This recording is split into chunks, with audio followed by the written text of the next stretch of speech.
In this chapter, you're going to look at health and safety, workers' rights as human rights. So, you're going to be in chapter 6, talking about workplace safety. That's going to be one thing that you're.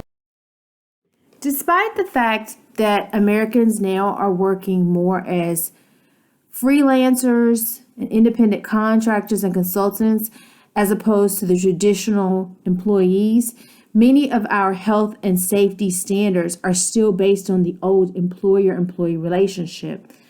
During the latter part of the century, the government looked to market-based incentives to supplement this traditional control and command model of regulation.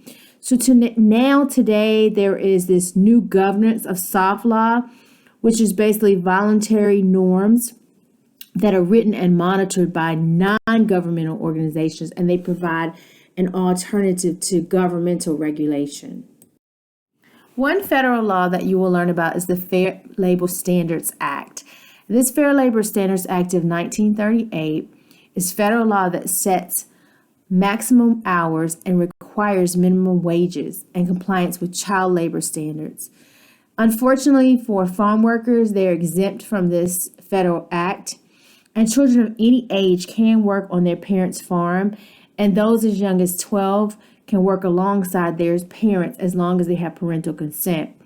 The anti-retaliation clause of the FLSA protects those workers who assert their rights, but again, it does not apply to agricultural workers. The Occupational Safety and Health Act of 1970. This is federal law, and it's the primary federal law that ensures physical safety on the job. And again, it was passed in 1970. The goal of this law is to ensure that employers provide a workplace environment free of risk to employees' safety and health, such as mechanical or electrical dangers, toxic chemicals, severe heat or cold, unsanitary conditions, and dangerous equipment. OSHA also refers to the Occupational Safety and Health Administration, which operates as a division of the Department of Labor and oversees enforcement of the law. This act created the National Institute for Occupational Safety and Health, which serves as the research institute for OSHA and enunciates appropriate standards for safety and health on the job. Employer obligations under OSHA include the duty to provide a safe workplace free of serious hazards, to also identify and eliminate health and safety hazards, to inform employees of hazards present on the job, and institute training protocols sufficient to address them, to extend to employees protective gear and appropriate safeguards at no cost to them, and to publicly post and maintain records of workers' injuries and OSHA citations. OSHA related regulations give employees several important rights, including the right to make a confidential complaint with OSHA that might result in an inspection of the workplace, to obtain information about hazards of the workplace and ways to avoid harm, to obtain and review documentation of work-related illnesses and injuries at the job site, to obtain copies of tests done to measure workplace hazards, and protect against any employer sanctions as a consequence of complaining to OSHA about workplace conditions. So a worker who believes his or her OSHA rights are being violated can make an anonymous report, and OSHA will then establish whether there are reasonable grounds for believing a violation exists.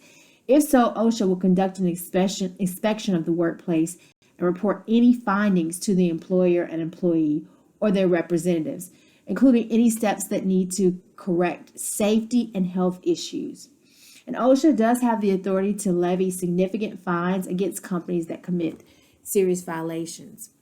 The OSHA Act establishes a general duty on the part of every covered employer to maintain a work environment free from recognized hazards causing or likely to cause death or serious physical injury or harm to employees.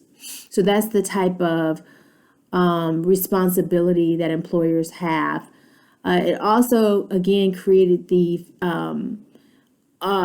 federal administrative agency. And when the administrative agencies like OSHA make decisions, because administrative agencies have both legislative or all of the powers, legislative, judicial, and also executive power, which means they can hear decisions within the administrative agency. They also can make the rules and regulations and enforce those rules and regulations. But courts, in reviewing administrative agencies, only have limited review, and the courts, as a general rule, when administrative agencies like OSHA make decisions, they have to uphold the decision that is supported by substantial evidence, unless they find that the decision is arbitrary, capricious, an abuse of discretion, or otherwise is not in accordance with the law. The General Duties Clause of the OSHA Act, it provides that each employer shall furnish to each of its employees employment and a place of employment which are free from recognized hazards that are causing or are likely to cause death or serious physical harm to employees. And to establish the General Duties Clause, it must be shown that there is a violation. In order to show that violation, that number one, an activity or condition in the employer's workplace presented a hazard to the employee. Number two, either the employer or the industry recognized the condition or activity as a hazard. Number three, the hazard was likely to or actually cause death or serious physical harm. And number four, a feasible means, to eliminate or materially reduce the hazard actually existed. So there has to be a means to reduce it that is feasible. All four of these elements have to be met to show a violation of this General Duties Clause under the OSHA Act. You're also going to learn about corporate criminal liability. And in late 2015, the Department of Justice and the Department of Labor agreed to expand the worker endangerment incentive to increase the frequency and effectiveness of criminal prosecutions. The DOL has also helped local prosecutors hold employers responsible for workers' death or serious injury under state law. So the DOL and the Department of Justice can bring claims, as can the state and as can OSHA. And so the DOL example of the DOL working with state prosecutors was the 2015 case of Bumblebee Foods and a safety manager and director for plant operations. They were charged with felonies in this death of an employee who was trapped inside of an industrial oven in 2012. And under the plea agreement, Bumblebee agreed to pay $1.5 million in restitution to the victim's family, another $1.5 million in fines, penalties, and court costs, and to spend $3 million to replace outdated ovens with safer ones. And the individual defendants each agreed to fines of less than $20,000. And you'll read about some other examples. This was just one example of criminal prosecution as a result of workplace injuries. Employees can file workers' compensation claims, and these come about because of occupational injuries and illnesses, and they're usually, for the most part, addressed under the state workers' compensation law.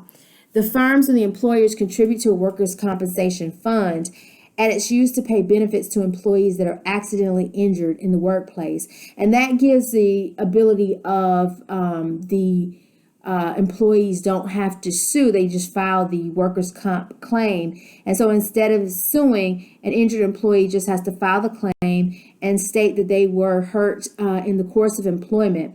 They don't have to prove that the company was negligent. Also, the company can't raise any negligence defenses to defeat the claim, so the company would not be able to claim that the employee was negligent.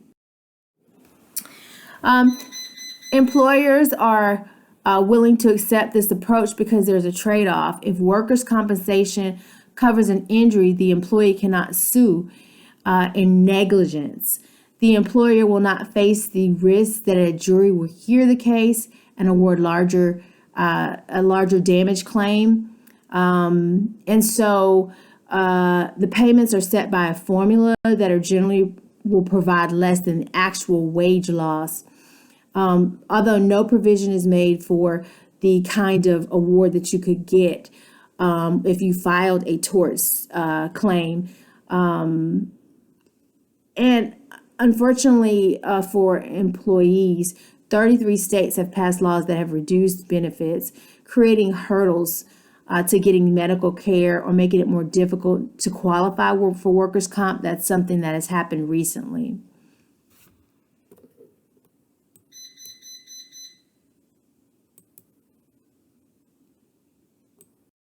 Corporate codes of conduct came into prominence in the 1990s, and they were adopted for many different reasons. Some corporations adopted them in an attempt to prevent government intervention in the form of mandatory regulations. Others did it to limit political opposition to the growing globalization of markets, and still other corporations did it to respond to pressures from consumer groups. Despite the variations, most of these codes of conduct are beyond the reach of legal enforcement mechanisms, and they usually rely on the consciousness of consumers for their monitoring and enforcement.